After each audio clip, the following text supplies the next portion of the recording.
We're stepping into the release of the Spirit by Watchman Nee in this new series. This is about the inner man, one spirit with him being imprisoned within. So the question is, what is the purpose of the breaking and who is doing it? Join me as we journey through the first 3 chapters of the release of the Spirit. Today is Wednesday, the 6th of May, and the third part of chapter 3 of Watchman Nee's The Release of the Spirit. And we're picking up from where we left off yesterday, where Nee has been exposing how Holy Spirit works through a broken outward man, and how he does not circumvent the outward man, but deals with what is coming out of us, our reactions, our decisions, and even our resistance. And we have also seen how the thing in hand can remain even after much breaking, where something we are holding on to, even something that appears right and good, can still be under our control and therefore stand in the way of what the Father desires to do. And then Watchman Nee brings us into the breaking of the will, where the ability to decide independently is being dealt with so that our will can finally be used by the inward man, by you, the real you, the new man, rather than continuing to operate on its own in independence.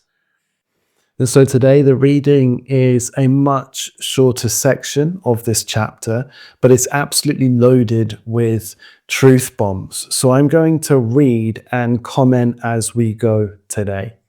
And the section we are picking up on is titled, A Broken Person Not Taught. No one is equipped to do God's work simply because he has learned some teachings. The basic question is still this. What kind of man is he? Can one who is unbroken, but whose teachings are right, supply the need of the church? So the basic lesson we must learn is to be transformed into a vessel prepared for the master's use. This can only be done by the breaking process of the outward man. And so Nee's question is very direct. Can this man actually supply the needs of the church? A person can have all the right teaching, he can speak clearly and eloquently, and even help others understand things in their thinking, yet still have nothing to give that meets the real need of the people sat in front of him. Because the need of the church is not more information, the need of the church is life. His life. And if our outward man is still untouched, then what we are giving out will come from that soulish level, and it will never reach the depth of what is needed in each one of us.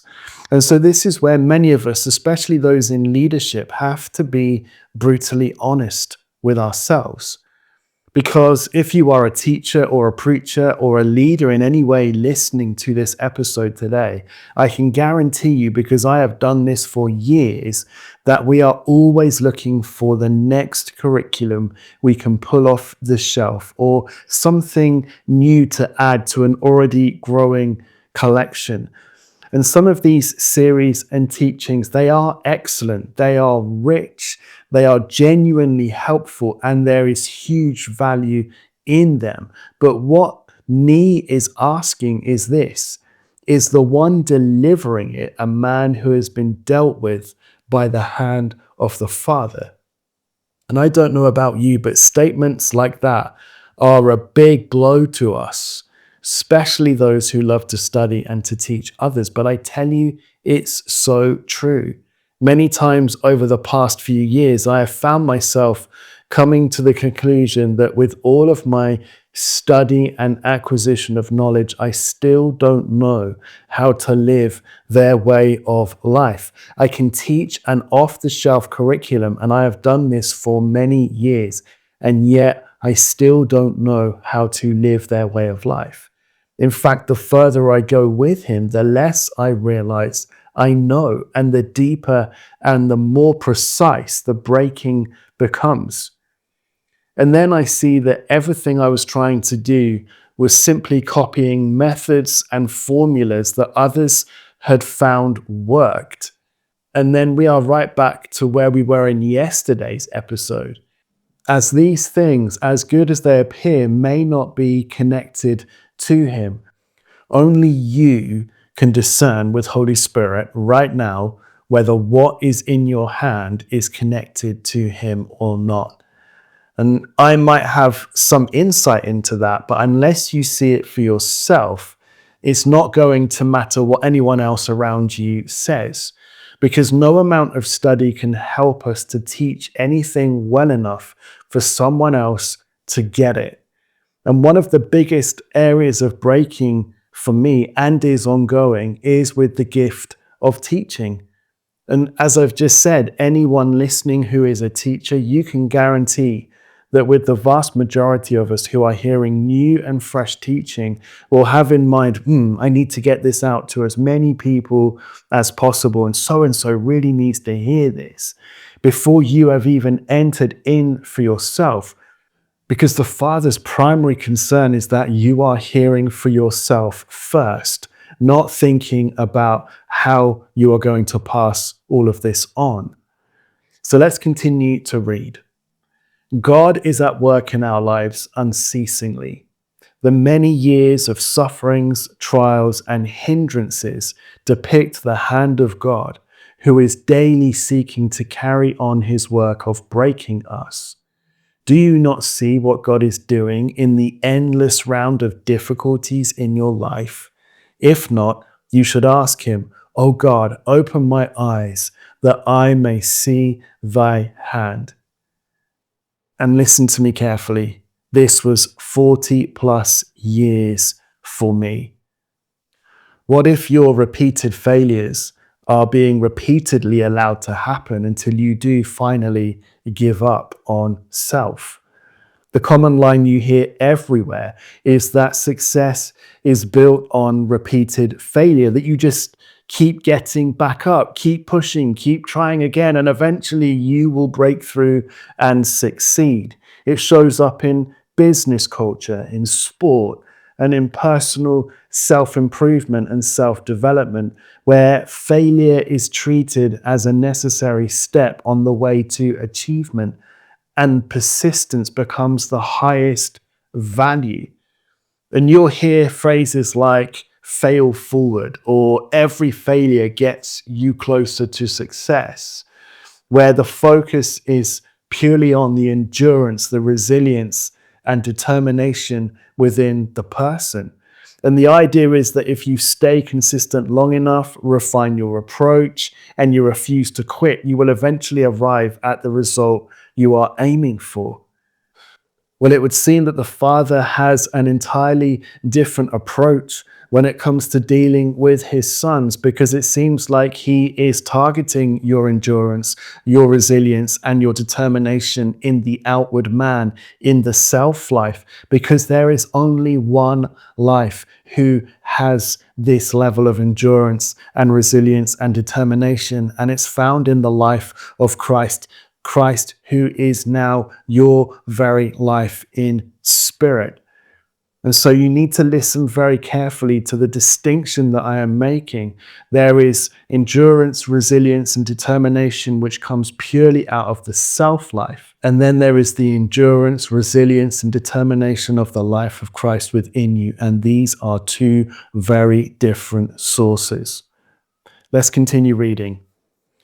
How often the eyes of Balaam's burro are sharper than those of a self-styled prophet. Although the burro had already seen the angel of the Lord, his master had not. The burro recognized the forbidding hand of God, but the self-styled prophet did not. We should be aware that brokenness is God's way for our lives. How sad that some still imagine that if they could only absorb more doctrinal teachings, accumulate more preaching materials, and assimilate more biblical expositions, they would be profitable to God. This is absolutely wrong. God's hand is upon you to break you, not according to your will, but his.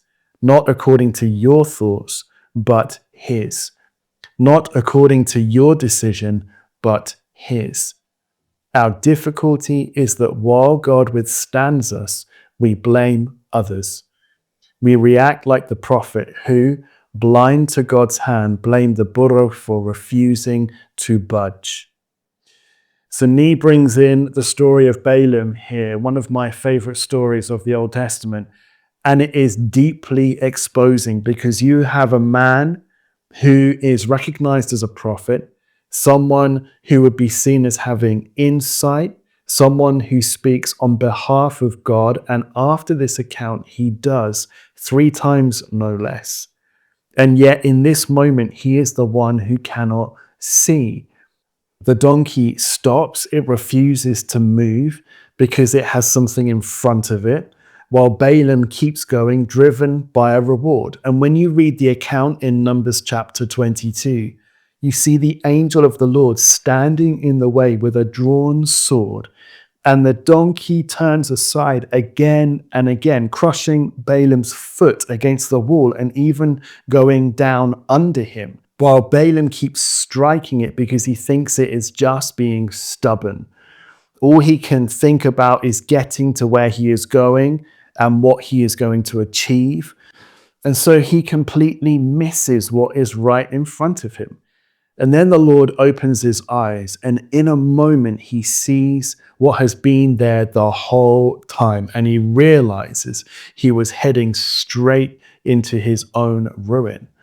And this is exactly what Nee has been uncovering through this chapter, because a man can have a position, a gifting, language, and even a deep history with the Father, and yet still be moving from something within himself, within the self-life that has not yet been dealt with. And that thing will keep him moving even when the Lord is standing in his way.